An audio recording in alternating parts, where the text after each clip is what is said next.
ये सभी जानते हैं कि भारतीय कल्चर इंडियन सब कॉन्टिनेंट के बाहर साउथ ईस्ट एशिया, चीन और कोरिया से होता हुआ जापान तक पहुंच गया था। लेकिन हिंदुइज्म की जड़ जापान में भी डीप रूटेड है, ये बहुत आश्चर्य की बात है। नमस्कार, मेरे चैनल हिस्ट्री एंड मैथोलॉजी में आप सबों का स्वागत है। आज हम भारत और जापान के कल्चरल और धार्मिक रिश्ते के बारे में बात करेंगे। लेकिन इसके पहले यदि आप मेरे चैनल को सब्सक्राइब नहीं किए हैं तो सब्सक्राइब कर लीजिए और बेल आइकन को भी क्लिक कर लीजिए ताकि आगे आने वाले वीडियोस की नोटिफिकेशन आपको मिलता रहे। हम सभी जानते हैं कि जापान का मुख्य धर्म शिंटो है और बुद्धिज्म जापान का माइनॉरिटी रिलीजन है, लेकिन जापानी कल्चर में बहुत सिग्निफिकेंट रोल प्ले करता है। चूंकि बुद्धिज्म हिंदुइज्म से ही रिलेटेड है और दोनों धर्म का कॉमन धार्मिक रूट है, इसलिए जापानी कल्चर के निर्माण में हिंदुइज्म का अप्रत्यक्ष रूप से काफी प्रभाव है। जैसा हिंदू धर्म में माना गया है कि चारों दिशाओं की रक्षा लोकपाल करते हैं, उसी तरह से जापान में भी ऐसा विश्वास है कि जापान के शासक की सुरक्षा 4 हेवनली किंग के हाथ में होती है। आपको ये जानकर आश्चर्य होगा कि कई भारतीय देवी देवताओं की वहाँ पूजा होती है और उनके पूजा स्थल भी हैं। जापान में गुड लक के लिए 7 देवी देवताओं को माना जाता है, जिन्हें 7 गॉड्स ऑफ फॉर्चून कहा जाता है। और आप ये जानकर हैरत में पड़ जाएंगे कि इनमें से 4 देवी देवता हिंदू धर्म से ही ओरिजिनेटेड हैं। इनमें से पहली देवी है सरस्वती, जिन्हें जापान में विजय टेन समा कहा जाता है। ये देवी भी सरस्वती माँ की तरह ही लोटस पर बैठी हुई हैं और इनके हाथ में भी वीणा की तरह ही स्ट्रिंग लाइक इंस्ट्रूमेंट है।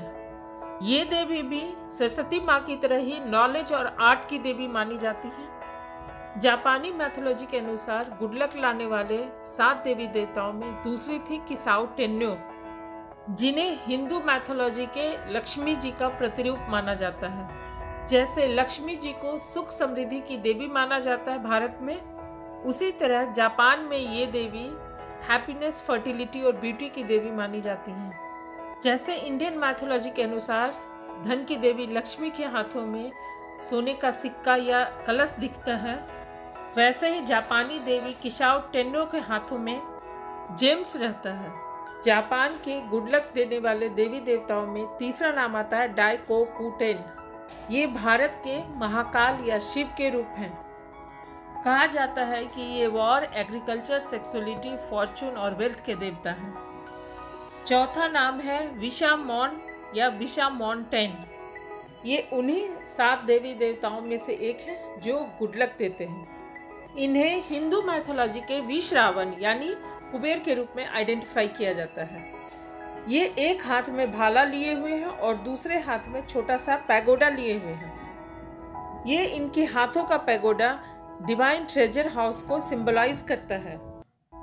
एक देवी जिन्हें डाइकोकुटेन्यू के रूप में जापान में पूजा जाता है, इस देवी को महाकाली के रूप में दर्शाया गया है।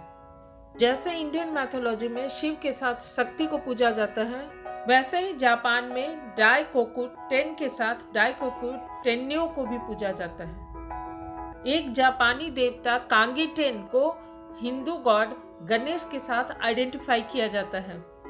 इन्हें ऑब्स्टिकल दूर करने वाले देवता माना जाता है, ठीक उसी तरह जैसे गणेश जी को हम विघ्नहर्ता के रूप में जानते हैं।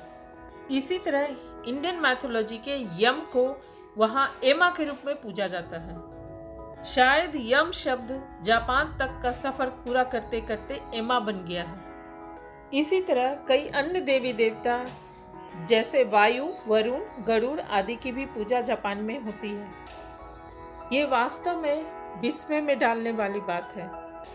एक और देवता जिनके हाथ में लोटस है, उन्हें बोनटेन कहा जाता है। जापान में उन्हें ब्रह्मा जी के साथ सिंबलाइज किया जाता है और बुद्धिज्म में उन्हें बुद्धा के प्रोटेक्टर के रूप में देखा जाता है। बहुत सारे जापानी शब्द संस्कृत से भी लिए गए हैं। आपको आश्चर्य होगा कि वहाँ के एक मिल्क प्रोडक्ट का एक ब्रांड का नाम सुजाता है। महात्मा बुद्ध के ज्ञान प्राप्ति के बाद सुजाता नाम की महिला ने उन्हें राइस मिल्क यानी खीर खिलाया था। तो शायद ऐसा हो सकता है कि उसी सुजाता के नाम पर जापान में मिल्क प्रोडक्ट का नाम सुजाता रखा गया। भारत का सिद्धम स्क्रिप्ट, जिसे इटिमोलॉजी ऑफ अल्फाबेट्स कहा जाता है, ये भारत से डिसअपियर हो चुका है, लेकिन जापान में प्रिजर्व करके रखा हुआ है। इसी में संस्कृत के बीज अक्षर यानी इटिमोलॉजी ऑफ अल्फाबेट्स हैं, जिन्हें आज भी वहाँ पवित्र माना जाता है। और जापानी प्रीस्ट आज भी प्रेयर के समय में इन्हें बोलते हैं। कहा जाता है कि 8th सेंचुरी में एक बुद्धिस्ट मॉन्क जो मदुरई से जापान गए थे, उनका नाम था बोधिसत्व, वही अपने साथ सिद्धम स्क्रिप्ट को लाए थे Japan. Actually Buddhism, Buddhist art और पेंटिंग एक महत्वपूर्ण चैनल है, जिसके माध्यम से हम ये जान सकते हैं कि भारतीय और जापानी कितनी गहराई से कल्चरली, फिलोसॉफिकली हेरिटेज को शेयर करते हैं।